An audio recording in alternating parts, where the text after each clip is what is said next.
കെൽട്രോണിന് പണം അനുവദിച്ച സർക്കാർ. AI ക്യാമറകൾ വച്ചതിന് കെൽട്രോണിന് ആദ്യ ഗഡുവായ 9.39 കോടി നൽകാൻ ഉത്തരവായി. പണം കിട്ടാത്തതിൽ പിഴയടയ്ക്കാനുള്ള ചെല്ലാൻ അയക്കുന്നത് നിർത്തിവച്ചിരുന്നു. AI ക്യാമറകൾ കണ്ടെത്തുന്ന നിയമലംഘനങ്ങൾക്ക് നോട്ടീസ് അയക്കാൻ നിയോഗിച്ച കരാർ ജീവനക്കാരെ കെൽട്രോൺ കഴിഞ്ഞ ദിവസമാണ് പിൻവലിച്ചത്. കരാർ പ്രകാരമുള്ള തുക സർക്കാരിൽ നിന്ന് ലഭിക്കാത്തതിനെ തുടർന്നായിരുന്നു നടപടി. 3 മാസത്തെ കുടിശ്ശികയായി 11 കോടി രൂപയാണ് സർക്കാർ കെൽട്രോണിന് നൽകാനുള്ളത്. വിഷയം ധനമന്ത്രിയുമായി സംസാരിക്കുമെന്ന് ഗതാഗത വകുപ്പ് മന്ത്രി KB ഗണേഷ് കുമാർ പറഞ്ഞു.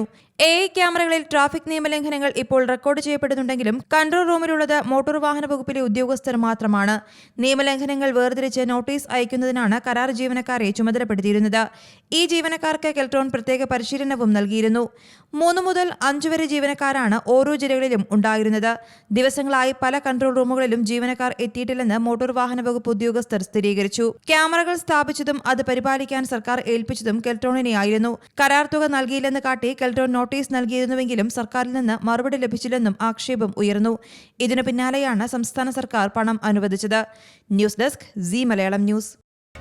പുതിയ വാർത്തകളും വിശേഷങ്ങളും ഇനി വിരൽ തുമ്പിൽ. എല്ലാ ഡിജിറ്റൽ പ്ലാറ്റ്ഫോമുകളിലും ഇപ്പോൾ സീ മലയാളം ന്യൂസ് ലഭ്യം.